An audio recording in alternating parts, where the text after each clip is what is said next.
देखिए, महाराष्ट्र विधानसभा का 3 दिन तक चलने वाले स्पेशल सेशन की आज शुरुआत जोरदार सियासत के साथ हुई, जहां अघाड़ी विधायकों ने शपथ का बहिष्कार कर दिया। ईवीएम के विरोध में अघाड़ी विधायक हमलावर दिखे और इसी को लेकर उद्धव के घर बैठक भी है। और उधर अजीत पवार को आयकर विभाग से राहत मिलने पर विपक्ष ने अजीत पवार का घेराव किया है, तो अजीत पवार ने भी जमकर पलटवार कर दिया है। यानी महाराष्ट्र की सियासत में आज बड़ी हलचल है।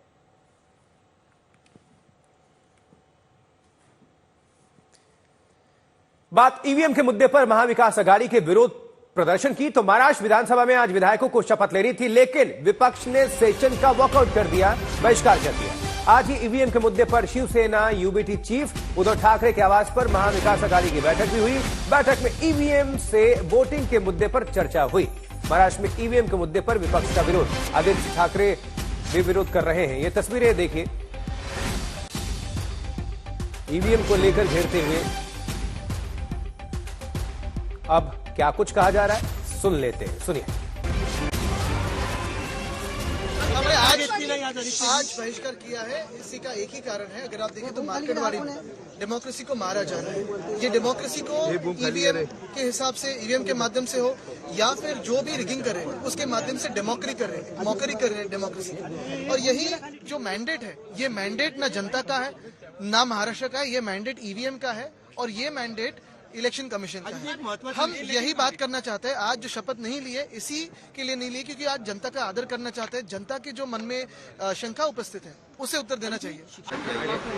क्यों क्या जाए, इलेक्शन कमीशन ने तो जो निर्णय लिया है, जो सुधार किया है, अगर हम लोग वहां पे ईवीएम चेक करने की बात करते हैं, वीवीपैट चेक करने की बात करते हैं, तो वो कहता है नहीं, ईवीएम में मापखोल करो, हम लोग वीवीपैट 100% चेक नहीं करेंगे। मशीन क्या है ये देखो, इससे क्या पता चलता है? ये देखिए, वो झूठ का सब सहारा है। हमें ये जो चुनाव हुआ है वो चुनाव पारदर्शी हुआ है, ऐसे हम समस्या नहीं है।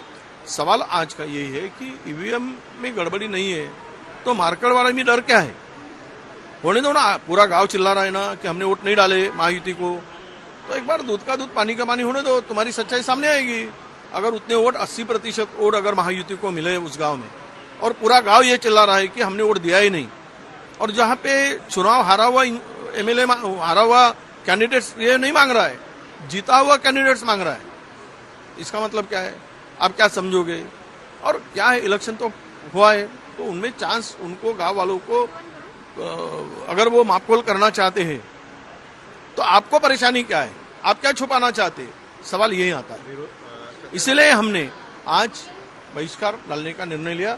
हम मार्केटवाड़ी गांव के निर्णय के साथ है और जो उनको अरेस्ट किया गया, लाठीचार्ज हुआ है, हम उसके खिलाफ में निषेध करने के लिए आज का निर्णय लिया है। ईवीएम हट जाना चाहिए। एक बार लोगों को डाउट अगर है कि ईवीएम से हैकिंग होती है, ईवीएम से जो है लोगों को जिताया जाता है, हराया जाता है, तो एक बार जनता की मांग पे सबको इकट्ठा होकर के ईवीएम को हटा देना चाहिए।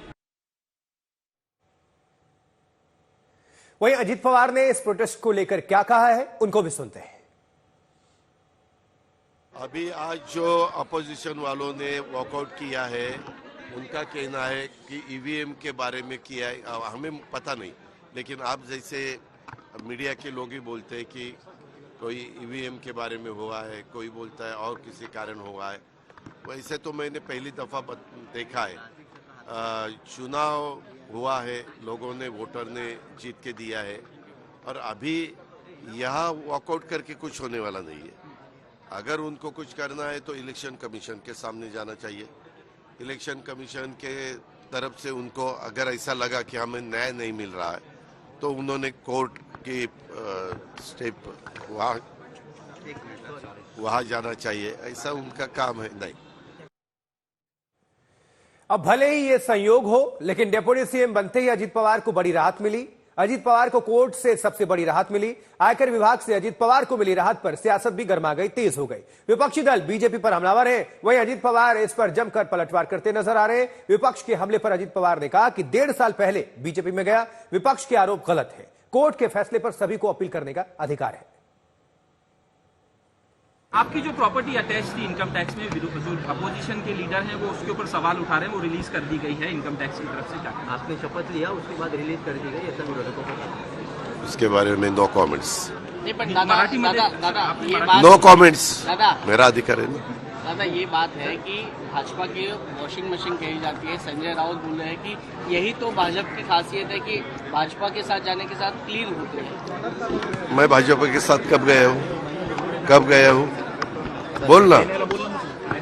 1.5 साल हो गया, तो 1.5 साल क्या हुआ? कुछ भी अगर उन्होंने जो भी एलिगेशन किया वो सच्ची, उसमें सच मानना पड़ेगा, ऐसा नहीं है। हर एक को अपील करने का अधिकार है और उन्होंने डिसीजन दिया है। पर ये आपको जानबूझकर बदनाम करने का फिर षड्यंत्र लग रहा है। मुझे उसके बारे में कुछ नहीं बात करनी है। Thank you very much. जी अजीत पवार जी, क्योंकि अब वो ऐसे दल में शामिल हैं जिनको ईडी, आईटी, सीबीआई का सारी चाबियां उनके हाथ में हो गई हैं, तो जो उनके पक्ष में जाता है वॉशिंग मशीन से धुल जाता है। 70,000 करोड़ का घोटाला का आरोप लगाया था। देवेंद्र फडणवीस जी ने कहा था चक्की पीसिंग इनको जेल में डालेंगे। आज उन्हीं को जो क्योंकि आपके बगल में बैठे हैं उप मुख्यमंत्री बनकर, आज उनको राहत की सांस मिली है। उसमें किसी को आश्चर्य नहीं होना चाहिए, पर देश को जरूर देखना चाहिए कैसे जो आरोप लगाते हैं वही आरोप सिद्ध करने से बच जाते हैं, क्योंकि उनके साथ वो शामिल हो जाते हैं।